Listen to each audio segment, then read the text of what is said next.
اللہ وبرکاتہ۔ الحمد للہ وکفا وسلام علی حبیبہ المصطفیٰ، اما بعد فاعوذ باللہ من الشیطان الرجیم، بسم اللہ الرحمن الرحیم۔ ان اللہ وملائکتہ یصلون علی النبی یا ایہا الذین آمنوا صلوا علیہ وسلموا تسلیما۔ اللہم صل علی سیدنا محمد معدن الجود والکرم وآلہ واصحابہ الکرام وابنہ الکریم وبارک وسلم صلاة دائمة سرمدا ابدا بحمدہ تعالی وبکرم مصطفیٰ صلی اللہ علیہ وسلم۔ آج کی شب میں قرآن عظیم کے 21 پارے مکمل ہو چکے ہیں۔ اللہ عز و جل بقیہ قرآن کے حصے کو صحیح تجوید سے پڑھنے اور آپ سب کو رغبت سے سننے کی توفیق عطا فرمائے۔ کل کی بھی جو تلاوت ہوئی تھی اس کی تفسیر عرض نہیں کر سکا، اس لیے کہ کل کی شب ہم نے اصحاب بدر رضوان اللہ تعالی علیہ مجمعین کے نام سے محفل کو منسوب کر دیا اور ان کا ذکر خیر کیا گیا۔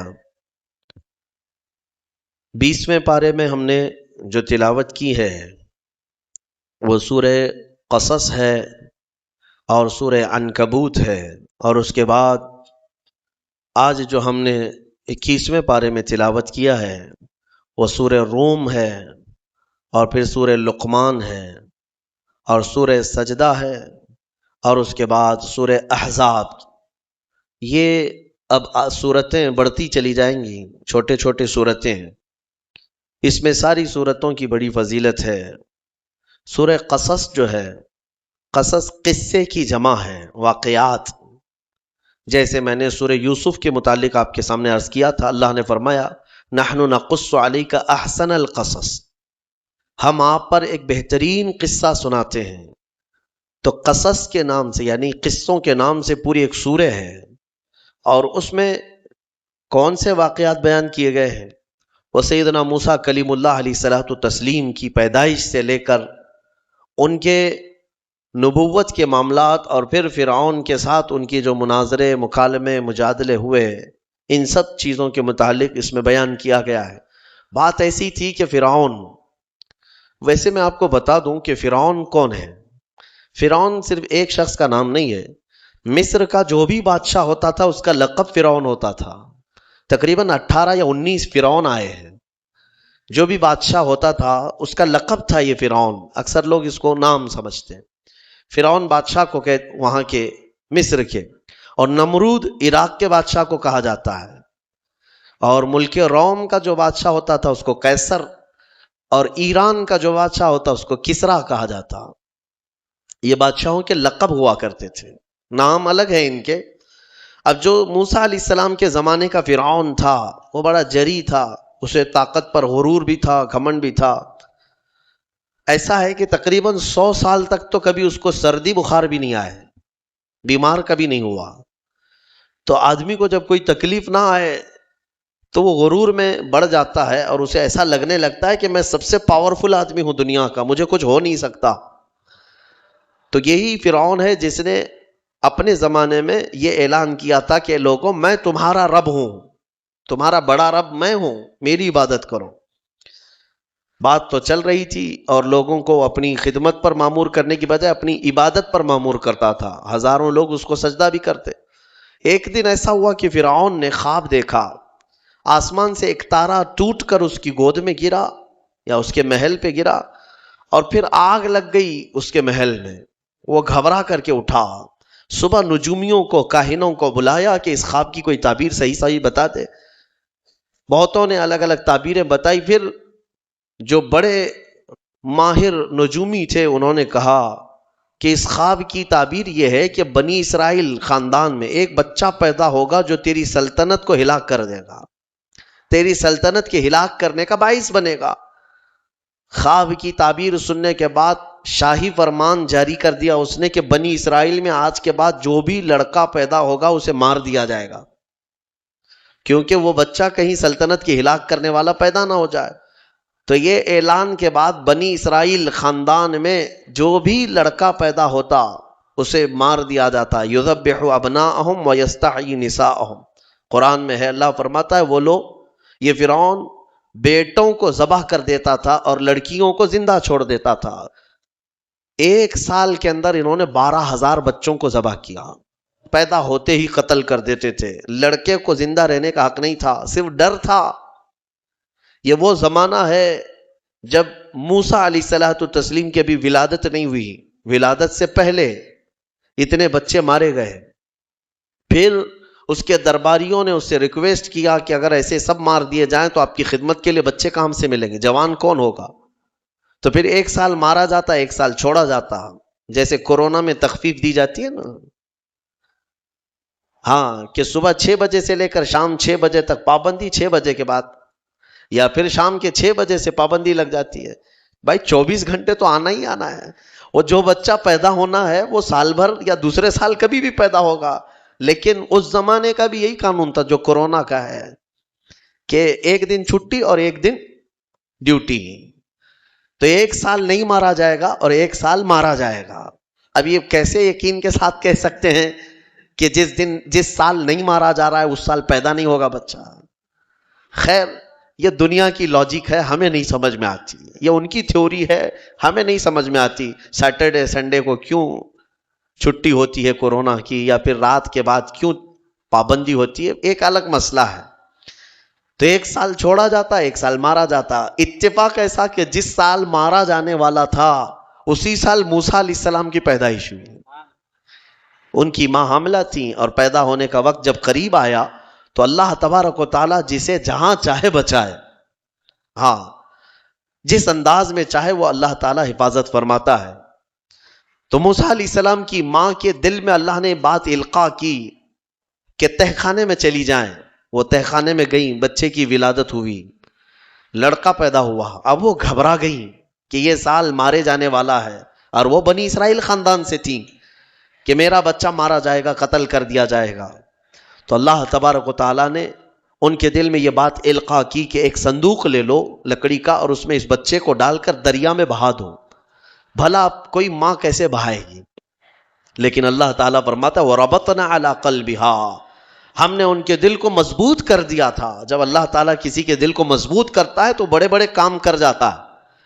ان کی ماں صندوق میں رکھ کر کے بچے کو ایک دریا کے کنارے ڈال دیتی ہیں، بہا دیتی ہیں، اور اپنی بڑی بیٹی کو کہتی ہیں کہ دیکھتے رہنا یہ صندوق کہاں جاتا ہے. موسیٰ علیہ السلام کی جو بڑی بہن تھی وہ دیکھتی ہوئی جا رہی تھی اس صندوق کے پیچھے. صندوق بہتے بہتے بہتے ایک باغیچے کے کنارے لگا. وہ باغیچہ فرعون کا ہی تھا، اور فرعون کی بیوی وہاں پر ٹہلنے کے لیے شام کے وقت آیا کرتی تھی. جب وہ اپنی کنیزوں کے ساتھ وہاں آئی تفریح کے لیے تو ایک صندوق کو اپنے باغیچے کے کنارے لگا ہوا دیکھا. اٹھانے کے لیے کہا، اٹھایا گیا تو نہایت ہی خوبصورت بچہ. اللہ تعالیٰ نبیوں کو خوبصورتی دیا ہی ہوتا ہے. فرعون کے گھر میں کوئی بچہ نہیں تھا، اولاد نہیں تھی. تو فرعون کی بیوی نے اٹھا لیا اور کہا کہ لاؤ یہ بڑا خوبصورت بچہ ہے، حسین بچہ ہے، اور اپنے محل لے آئی. فرعون سے کہا کہ آج سمندر میں، دریا میں بہتا ہوا ایک بچہ کنارے پر آ لگا، میں نے اس کو اٹھا لیا ہے. فرعون نے کہا کہیں یہ بچہ تو نہیں جو میری سلطنت کو ہلاک کرنے کا سبب بنے گا؟ بیوی نے کہا ایسا کیسے ہو سکتا ہے، وہ تو بنی اسرائیل خاندان میں پیدا ہوگا، یہ تو کسی دریا سے بہتا ہوا آیا ہے، پتہ نہیں کون سے ملک سے آیا، کہاں سے آیا. تو بہرحال اس کی بیوی نے یہ کہا کہ اس کو مت مارو، لا تقتلوه عسى ان ينفعنا او نتخذه ولدا، قریب ہے کہ ہم اس سے فائدہ اٹھائیں گے یا اس کو بیٹا بنا لیں گے. بیوی کی بات پر راضی ہو گیا. فرعون جو ہے بیگم کی بات پر آ گیا اور اس کے بعد رکھ لیا بچے کو. اسی لیے کہا جاتا ہے عورتوں کے مشورے بہت ہی قیمتی ہوتے ہیں. بہرحال عورت کے مشورے پر عمل کرتے ہوئے اس نے رکھ تو لیا بچے کو. اب پرورش کی جب بات آئی، بچے کو دودھ پلانا ہے، تو دایاؤں کو بلایا گیا. شاہی خاندان میں بچے کی پرورش ہو رہی ہے، بہت ساری عورتیں آئیں، دودھ پلانے کی کوشش کرتی رہیں. موسیٰ علیہ السلام کسی کا دودھ نہیں پکڑتے تھے. ان کی بہن وہیں کھڑی تھی. اس نے کہا کہ میں ایک دایا کو جانتی ہوں جس کا دودھ ہر بچہ پی لیتا ہے. اس سے کہا گیا کہ بلا لاؤ. وہ جا کر اپنی ماں کو بلا لائی، اپنی ماں کو لے آئی، اور ان کی ماں آئی، موسیٰ علیہ السلام کو اپنے سینے سے لگائی تو دودھ پینے لگ گئے. تو سب میں یہ بات مشہور ہو گئی کہ یہ یہاں کی مشہور دایا ہے، اور یہ خاندان کے اندر رہے گی، شاہی خاندان میں، محل میں رہے گی، اور بچے کو پلانے کی اجرت بھی دی جائے گی، اجرت بھی دی جائے گی۔ فرعون کے گھر میں پرورش بھی اور انہی کی ماں سے دودھ بھی پلانا، پھر پلس اس کی اجرت بھی دلانا، یہ شان ہے رب ذوالجلال کی۔ وہ جہاں چاہے جیسے چاہے پرورش فرمایا، حق کی حفاظت کرنا یہ مولا کی شان ہے۔ حق کی حفاظت وہ ہر زمانے میں کرتا رہتا ہے۔ اسی لیے کہا گیا ہے کہ اللہ تبارک و تعالیٰ جس چراغ کی حفاظت فرمائے، بڑی بڑی آندھیاں اس کو نہیں بجھا سکتی، اور جس کو بجھانا چاہے سارے انتظامات کے بعد بھی منٹوں میں اسے گل کر دیتا ہے۔ خیر، موسیٰ علیہ السلام فرعون کے گھر میں پرورش پاتے رہے۔ جب آپ کی عمر 2 سال کے قریب کی ہوئی، فرعون اور اس کی بیوی بیٹھے ہوئے تھے، موسیٰ علیہ السلام کھیلتے کھیلتے گود میں آئے اور فرعون کی داڑھی پکڑ کر اس کے منہ پہ تماچا لگا دیا۔ پہلی مرتبہ کسی نے بادشاہ کے منہ پر تماچا جڑا ہے تو بیٹا گھر کا، لیکن فرعون کو پہلی مرتبہ وہ زناٹے دار جو تھپڑ لگا، ہو سکتا ہے تارے نظر آ گئے ہوں، وہ گھبرا گیا، کہا کہ یہ بچہ ایسا کیسے مجھے مار سکتا ہے، ہاتھ کیسے اٹھا سکتا ہے۔ دسترخوان سے اٹھ گیا اور کہا اپنی بیوی سے، بیگم مجھے لگتا ہے یہی وہ بچہ ہوگا، یہی بچہ ہوگا جو سلطنت کے ہمارے خلاف جائے گا۔ پھر بیگم نے کہا ایسا کیسے ہو سکتا ہے، بچہ ہے، چھوٹا ہے، اور لاڑ پیار میں بچے ماں باپ کے ساتھ اس طرح کی حرکتیں کرتے ہیں۔ فرعون نے کہا نہیں، مجھے چیک کرنا ہے، یہ بچہ جاندار ہے، جانکار ہے، یہ جانتا ہے۔ تو پھر موسیٰ علیہ السلام کا وہاں پر امتحان لیا گیا۔ فرعون کی بیوی بچانے پر لگی ہوئی تھی۔ فرعون نے کہا کہ ٹھیک ہے، دیکھتے ہیں یہ کہ بچے کو سمجھ ہے یا نہیں ہے۔ امتحان کے لیے بیگم نے کہا ایک کام کرو، ایک برتن میں آگ کے انگارے دہکتے ہوئے کوئلے وہ بھی لائے جائیں، اور ایک برتن میں سفید پھول لائے جائیں۔ اگر بچہ عقل مند ہوگا تو پھولوں کو پکڑے گا، نہیں تو پھر یہ لال چیز کی طرف بچوں کا ہاتھ زیادہ جاتا ہے، آگ دیکھے گا۔ کہا ٹھیک ہے، یہ آزمائش کی جائے گی۔ ایک برتن میں آگ کے لال سرخ انگارے کوئلے لائے گئے اور ایک برتن میں پھول لائے گئے، دونوں رکھے گئے۔ موسیٰ علیہ السلام کیا، ہر نبی ماں کے پیٹ سے ہی ہر چیز کو جانتے ہیں، اللہ تعالیٰ انہیں علم بھی نوازا ہے۔ موسیٰ علیہ السلام کو بلایا گیا، 2 سال کی عمر ہے کہ بچے ان دونوں میں سے کوئی چیز اٹھا لو۔ تو موسیٰ علیہ السلام کا ہاتھ پھولوں کے برتن کی طرف ہی بڑھنے لگا۔ یہ تو امتحان تھا۔ جبرائیل علیہ السلام اسی وقت نازل ہوئے اور آپ کا ہاتھ پکڑ کر کے آگ میں ڈالا۔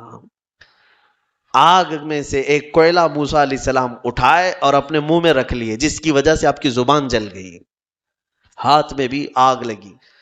پھر فوراً ہٹایا گیا۔ فرعون کو وہ سیٹسفائیڈ ہو گیا کہ نہیں، یہ جانتا نہیں ہے، جانتا ہوتا تو آگ نہیں اٹھاتا۔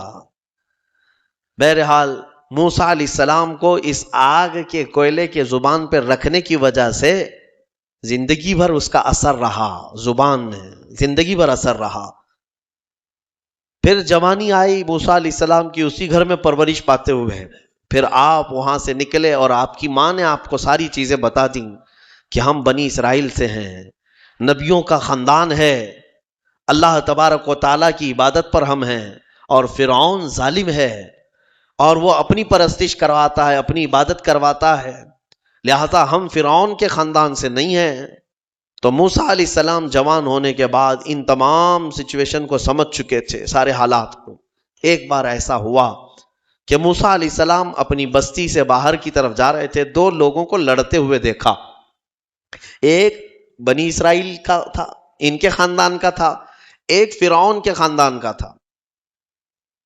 یعنی فرعون کا جو خاندان تھا، عمالقہ ان کو کہتے ہیں، اور ان کو قبطی کہا جاتا ہے آج بھی مصر میں۔ تو قبط خاندان سے ہوا کرتے تھے۔ تو ان کا ایک آدمی اور ان کے خاندان کا ایک آدمی لڑ رہے تھے۔ تو ان کے خاندان کا جو آدمی تھا وہ پکارا موسیٰ علیہ السلام، ہائے ہائے میں مرا جا رہا ہوں، مجھے بچا لو موسیٰ، مجھے بچا لو۔ موسیٰ علیہ السلام آئے، دیکھا دونوں جھگڑ رہے ہیں۔ ایک تو اپنے خاندان کا تھا بنی اسرائیل، ویسی بھی بنی اسرائیل پر اس وقت بڑا ظلم کیا تھا فرعون نے۔ تو موسیٰ علیہ السلام نے موقع پاتے ہی، یعنی وہ فرعونی تھا، ایک گھونسا لگایا اس کو، ایک گھونسا اس کو لگایا، وہ زمین پہ گرا اور مر ہی گیا، ختم ہی ہو گیا۔ نبی کا پنجہ لگایا نا، نبی کے ہاتھ سے ایک مار کھایا اور مر گیا.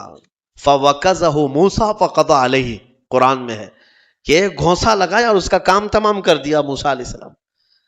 پھر حضرت موسیٰ علیہ السلام کو افسوس ہوا کہ یہ مجھ سے کیا ہو گیا، یعنی میں نے تو ان دونوں کے جھگڑوں کو چھڑانے کے لیے کوشش کیا لیکن میرے ہاتھ سے یہ مر گیا. اللہ کی بارگاہ میں آپ نے استغفار کرنا شروع کیا، اے اللہ تو مجھے معاف فرما دے. فغفر له، اللہ تعالیٰ نے معاف بھی فرمایا، آیتیں نازل ہوئی. پھر چند دن کے بعد ایسا ہوا، پھر ان کے خاندان والا بنی اسرائیلی ایک بار پھر کسی سے لڑ رہا تھا، دوسرا ہی دن تھا. موسیٰ علیہ السلام کو پھر آج اس نے پکارا. تب موسیٰ علیہ السلام نے کہا غلطی تو تیری ہی ہے، کل بھی تو ہی لڑ رہا تھا، آج بھی تو ہی لڑ رہا ہے، یعنی روز تو نے پیشہ بنا لیا لڑنے کا. تو موسیٰ علیہ السلام اپنا پنجہ لے کر اسی کی طرف آنے لگ گئے ہیں. یہ جو اسرائیلی تھا تو وہ ڈر گیا، اس کو پتا تھا کہ کل کیا ہوا ہے، ایک گھونسا کھانے کے بعد ہوتا کیا ہے. تو چیخنے لگا اتريد ان تقتلني كما قتلت نفسا بالامس، موسیٰ کیا تو مجھے بھی ویسے ہی قتل کرنا چاہتا ہے جیسے کل تو نے قتل کیا تھا. یہ کہتے ہوئے وہ جھگڑا چھوڑ کر بھاگ گیا. اب بھاگ کر جا کر فرعون کے خاندان والوں کو، بلکہ فرعون کو سب بتا دیا کہ موسیٰ بنی اسرائیل سے ہیں اور ایک فرعونی کو، ایک تمہارے خاندان والے کو کل موسیٰ نے قتل کیا ہے. تو معاملہ بڑا بگڑ گیا. فرعون کے دربار میں یہ سب اس نے چغلی کیا. بتاؤ وہ کون تھا؟ بنی اسرائیل خاندان سے، موسیٰ علیہ السلام کے خاندان کا تھا، اور فرعون کے ہاں چغلی کیا ہے انہی کی. ہاں اسی لیے کسی نے کہا نا ہماری کشتی وہیں ڈوبی جہاں پانی کم تھا. اکثر یہ دیکھا گیا ہے کہ درخت کو جس چیز سے کاٹا جاتا ہے ہوتی لوہے کی کلاڑی ہے، لیکن اس کو پکڑنے والی جو مٹھی ہوتی ہے وہ بھی لکڑی کی ہوتی ہے، اور لکڑی سے بڑے بڑے درختوں کو کاٹ دیا جاتا ہے.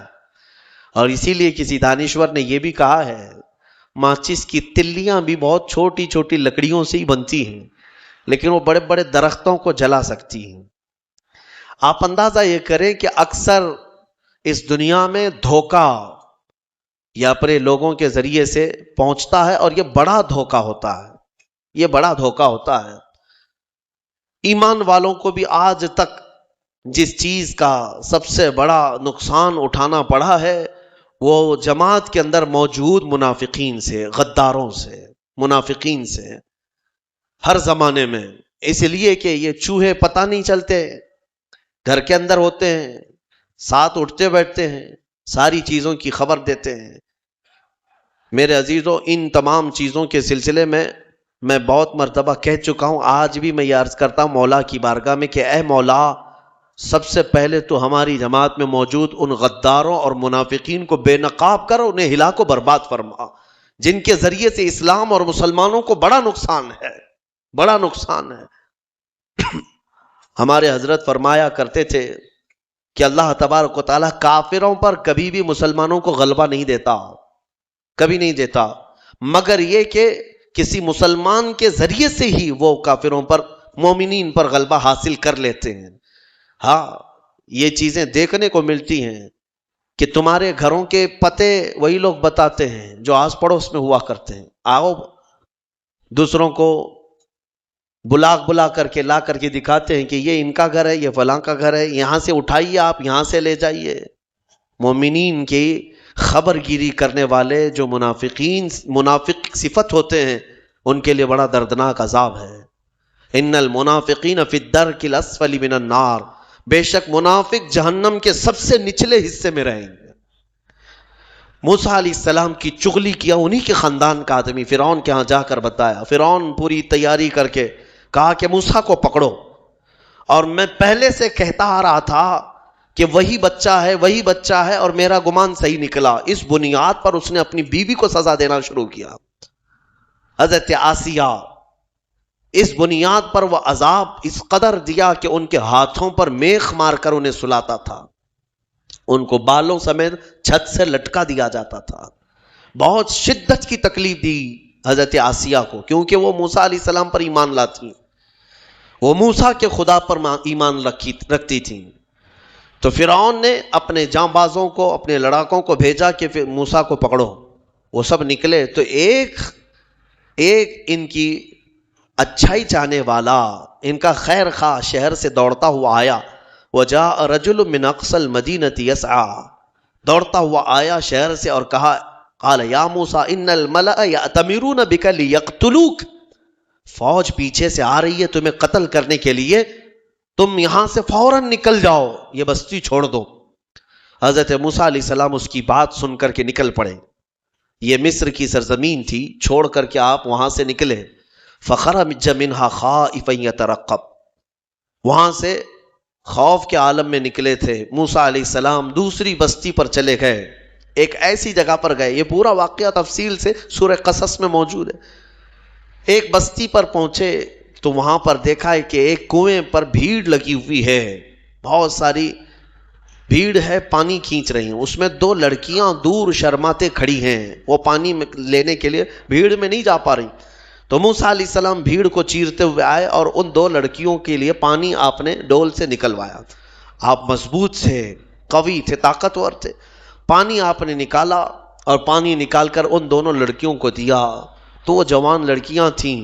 انہوں نے کہا کہ چلو، ہمارے باپ اس شہر کے بڑے نیک اور پرہیزگار آدمی ہیں، ہم تمہیں لے کر کے چلتی ہیں اور اپنے باپ سے تمہیں اجرت دلائیں گے. تم دیکھنے میں بڑے اچھے لگتے ہو، اجنبی ہو، مسافر ہو، اجرت دلائیں گے جو پانی تم نے ہمیں ڈول سے کھینچ کر دیا. موسیٰ علیہ السلام ان کی بات پر چل پڑے. کہاں وہ دونوں لڑکیاں اپنے گھر لے آئیں. اپنے گھر لے آئیں تو ان کے والد جو تھے وہ کوئی عام انسان نہیں، وہ حضرت شعیب علیہ السلام تھے، اللہ کے نبی تھے. تو یہ دونوں نبی کی بیٹیاں تھیں. موسیٰ علیہ السلام آئے، پوچھا کہ تمہارے ساتھ کیا ہوا. موسیٰ علیہ السلام نے سارا اپنا واقعہ حضرت شعیب علیہ السلام کے پاس بیان کیا.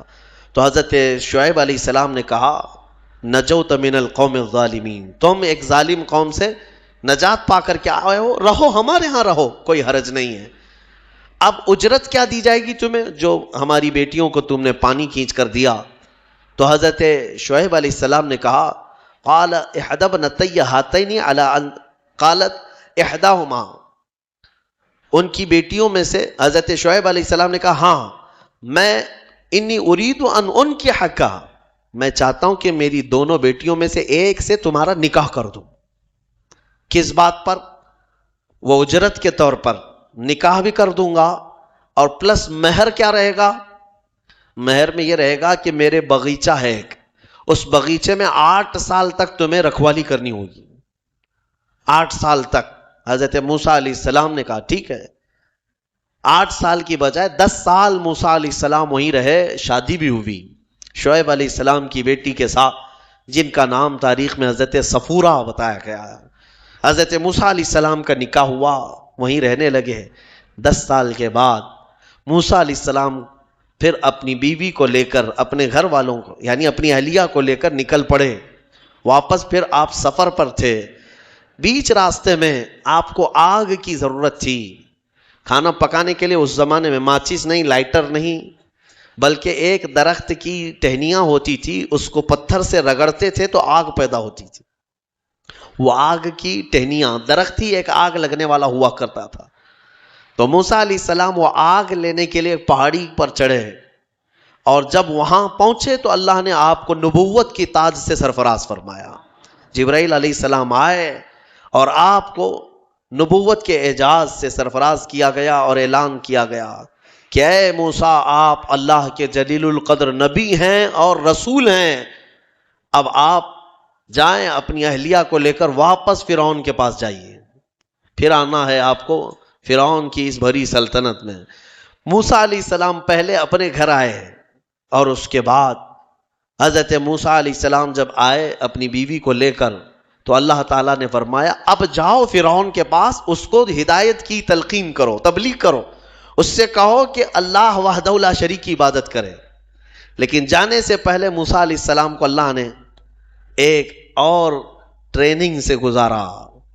آپ کے ہاتھ میں ایک لکڑی ہوا کرتی تھی، چھڑی، جو آپ کا عصا تھا. اللہ نے فرمایا اے موسیٰ، اس لکڑی کو زمین پر چھوڑو. آپ نے زمین پر چھوڑ دیا. قال القها یا موسیٰ فالقاها فاذا هي حیۃ تسعى. قرآن کہتا ہے جیسے ہی موسیٰ علیہ السلام نے زمین پر اس لکڑی کو ڈالا وہ ایک خوفناک اژدہا سانپ بن گیا. اژدہا اتنا خطرناک کہ لوگ دیکھیں تو ہیبت طاری ہو جائے. موسیٰ علیہ السلام پیچھے ہٹ گئے.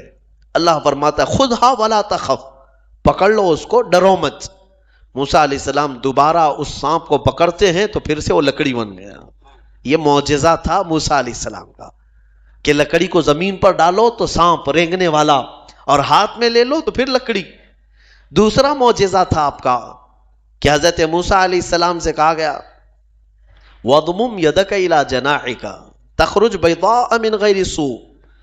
آپ اپنے ہاتھ کو، مٹھی کو اپنے جیب میں ڈالو. ادخل يَدَكَ فِي جَيْبِكَ. آپ اپنے جیب میں اپنی مٹھی کو ڈالو، ہاتھ کو، اور جب ہاتھ جیب میں ڈال کر باہر نکالتے تو پورے ہاتھ میں سورج سے زیادہ روشنی چمکتی تھی. ہاتھ یوں کریں تو بہت تیز روشنی کہ رات کے وقت اگر آپ ہاتھ نکالیں تو پورا اجالا ہو جائے. یہ دوسرا معجزہ تھا حضرت موسیٰ علیہ السلام. یہ دو معجزے دے کر اللہ نے بھیجا فرعون کے پاس، جاؤ اور اس کو ایمان کی دعوت دو. اور حضرت موسیٰ علیہ السلام گئے فرعون کے مقابل میں. فرعون سے کہا میں واپس آ چکا ہوں اور میں اللہ کا نبی ہوں، اللہ کا رسول ہوں. فرعون نے کہا کون سے خدا کی عبادت کرتے ہو، کون ہے تیرا خدا؟ موسیٰ علیہ السلام نے فرمایا کہ میرا رب پورے کائنات کو پالنے والا ہے، جو تجھے بھی پیدا کیا مجھے بھی پیدا کیا، آ جا اس کی عبادت کی طرف. فرعون نے پوچھا تیرے پاس کیا نشانی ہے؟ حضرت موسیٰ علیہ السلام نے اپنی نشانیاں بتائی. اس کے بعد فرعون نے کہا یہ تو جادو ہے، موسیٰ تو 10 سال جادو سیکھ کر کے آیا. تو موسیٰ علیہ السلام نے فرمایا اگر یہ جادو ہے تو تیرے سلطنت میں جتنے جادوگر ہیں سب کو بلا لے، مقابلہ کیا جائے. تو فرعون کو جو یہ چیلنج ہوا تو فرعون نے سارے بڑے بڑے جادوگروں کو بلایا اور ایک میدان میں یہ مقابلہ ہونا تھا. حق اور باطل کا مقابلہ زمانے اول سے چلا آ رہا ہے. اقبال نے کہا ہے ستیزہ کار رہا ہے ازل سے تا امروز، شرار بولہبی سے چراغ مصطفی. ہمیشہ ایک میدان میں جب یہ مقابلہ ہونا طے پایا، بڑے بڑے جادوگر آئے. موسیٰ علیہ السلام نے کہا کہ تمہارا جو جادو ہے وہ بتاؤ. سب کے پاس چھوٹی چھوٹی رسیاں تھیں. وہ رسیاں انہوں نے زمین پر پھینکی تو سب رسیاں سانپ بن گئیں. سیم وہی چیز وہ بھی دکھانے لائے تھے. سب رسیاں سانپ بن گئی، شور مچ گیا. فرعون کے درباری کہنے لگے اتنے سانپ آ گئے. موسیٰ علیہ السلام کو حکم ہوا اللہ کی طرف سے آپ بھی اپنا سانپ چھوڑ دیں. آپ نے اپنا عصا زمین پر ڈالا، وہ اژدہا ایک منہ کھولا اور سارے سانپوں کو نگل گیا، اور دوسرا منہ کھولتا تو جادوگروں کو نگلتا. اس سے پہلے ہی سارے جادوگروں نے پکارا ہم ایمان لائے موسیٰ کے رب پر. موسیٰ علیہ السلام پر بھی ایمان لائے اور اس کے رب پر بھی ایمان لائے. سارے جادوگروں کی جو ٹیم تھی پورے موسیٰ علیہ السلام کے ہاں آ گئی. اب یہاں وجہ بتاتا ہوں. جادو کرنے والے اور مقابلہ کرتے، دوسرا جادو دکھاتے. جادوگر سے مقابلہ کر سکتا ہے لیکن نبی سے کیسے کر سکتا ہے؟ وجہ یہ ہے یہ جو جادو دکھتا ہے نا یہ حقیقت نہیں ہوتی. اس کو شعبدہ بازی کہتے ہیں، یعنی نظر بندی، صرف نظروں کا دھوکہ، اس کو جادو کہا جاتا ہے. اور جادوگر جانتا ہے کہ میں نے لوگوں کی نظروں کو دھوکہ دیا، لیکن اس کو پتا ہوتا ہے حقیقت کیا ہے. جادوگر نے رسی ڈالا، اس کی نظر میں رسی ہی ہے، دنیا کی نظر میں سانپ ہے. آپ نے بھی دیکھے ہوں گے بہت سارے شعبدہ بازی کرنے والوں کو، گلاس میں پانی لیا یوں اچھال دیا، پھول نکل پڑے. ہاں، اور بہت سارے ارے جیب میں سے انڈا نکالا، کبوتر بنا دیا، 1 2 3 4 کبوتر اڑانے لگے. یہ تو ڈکوسلا ہے، آستینوں میں چھپے ہوئے کبوتر ہوتے ہیں. لیکن باضابطہ جو شعبدہ بازی ہوتی ہے یعنی نظر بندی، وہ اس طرح سے کی جاتی ہے. یوں ہاتھ اٹھائے اور میں یوں تمہارے سامنے سکے پھینک دیا، سونے کے سکے پھینکتے جا رہا ہوں، لیکن تم میں سے سارے لوگوں کو سکے نظر آ رہے ہیں. محفل ختم ہونے کے بعد ایک بھی سکہ ملتا کسی کو نہیں، اور نہ ہی جادوگر کو ملتا ہے. یہ شعبدہ بازی، نظروں کا دھوکہ. اور وہاں جو مقابلے میں آئے تھے موسیٰ علیہ السلام کے، وہ تو دیکھ رہے تھے کہ ہم نے جو رسیاں ڈالی ہیں ہماری نظر میں رسیاں ہیں، لیکن لوگوں کی نظروں میں سانپ ہے.